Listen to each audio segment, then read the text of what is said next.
Johnathan Britt is in the mission now, almost a year. Tell me about your upbringing, being adopted, and where you kind of, if there was faith involved or not, and some of the kind of the hurts and that you kind of had as a young man. My mom, at the time, she was 15 years old when she had me. She was from Wagaman, not too far from Luling, where I grew up at. Okay. And what had happened was that she had given me up to a family that couldn't have any kids, you know? Like, she wasn't able to take care of you, she thought? Yeah. Okay. It was kind of rough in the beginning because my dad at the time... Stepdad. Yes, right, stepdad. He was working at the St. Charles Parish Police Department. Okay. So my mom thought that she could get away with almost anything and everything. Sure. And so she had struggles with alcohol and pills, Okay. you know, and other assorted drugs. Okay, so you had some horrible experiences. Yeah. You're 10. You're in church. Now, when would you say you had an understanding of the gospel? I had an understanding of the gospel strongly whenever I was like 7 or 8 years old, right around there. All right, so when did you start to stray? That was like right at like 10 years old because I had gotten curious, so went through my mom's purse. Stay close to the mic. There you go. I had gotten through my mom's purse, and like I had my first experience with pills. Okay. At 10 years old. Okay. And that there was like kind of like awe striking. Like man, I can't understand like why she would go and resort to this. So you were a little bit tossed about. You started, and so the drugs, 15, 16, 17, you started doing a lot of drugs? Younger than that. Yeah, 10. I know you started 10. Yeah, but I started, but consecutively whenever I was about, I'm going to say like 13, maybe 14 years old. Yeah. Like right at around there. Okay. You know. So you're doing drugs from 10, 12, 13 for how long? I've been doing drugs for like over like 9 years, man. Okay. And so 9 years. 9 years. It's been like consecutively. I mean, it was a struggle up and down. Like, and you've been clean for almost a year now. And I couldn't be any happier. For a while, you were on some psychotropic medications, right? Yeah.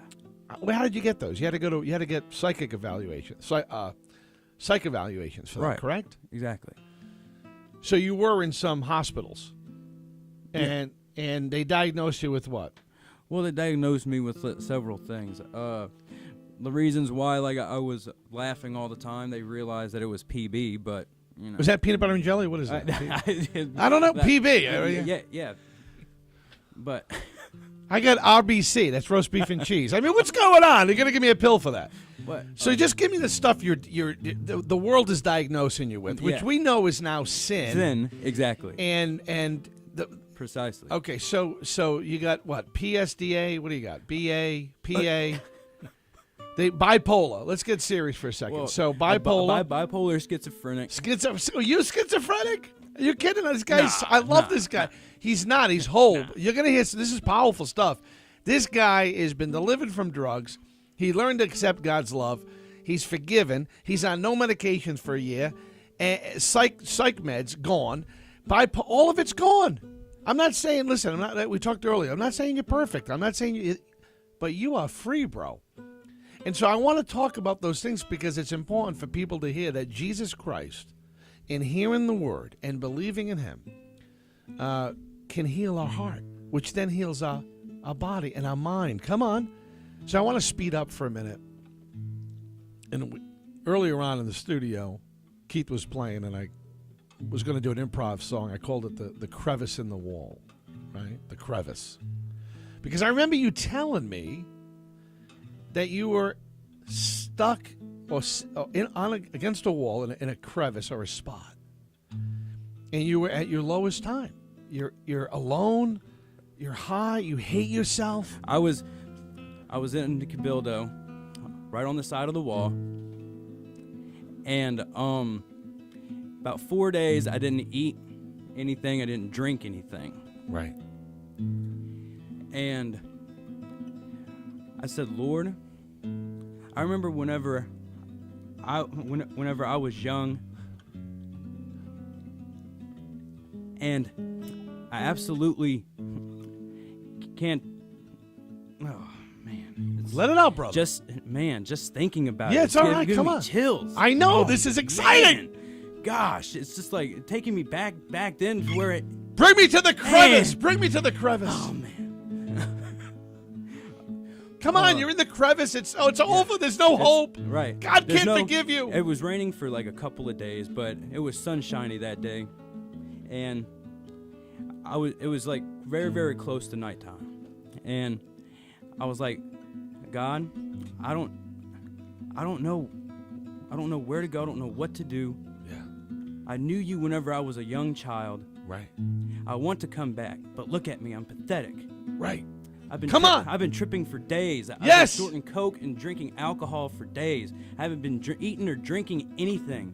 No water, no nourishment for my body. I haven't been staying in my word. I don't know if I could come back to you how I am right now because of what I have done in my past. And what did he tell you?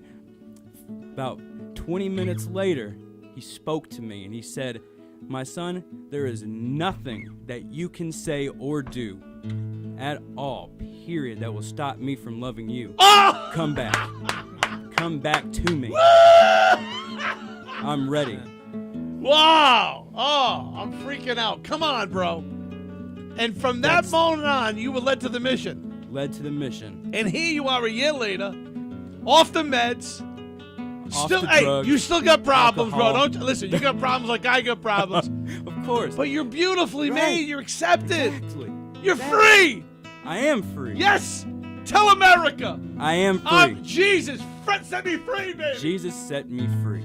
Listen, Right. if you're out there right now, you're diagnosed bipolar, you're diagnosed schizophrenic, you're addicted, you hate yourself, you hate your life, Jesus Christ loves you and died for you and will set you free if you believe. And here's a man you just heard. He heard, he believed, he walked away, and in his sin and rebellion and unbelief, Satan was allowed to torment him, and he hated himself, and God met him when he did what? He sat in that crevice and he talked to God because he wanted to come back. And God told him, "I love you." He was just waiting, He was waiting to hear you, bro. I mean, after traveling all over the country, train hopping, I mean, who would have guessed that like I would have found God In the crevice. in New Orleans? Listen, on the God's streets. everywhere.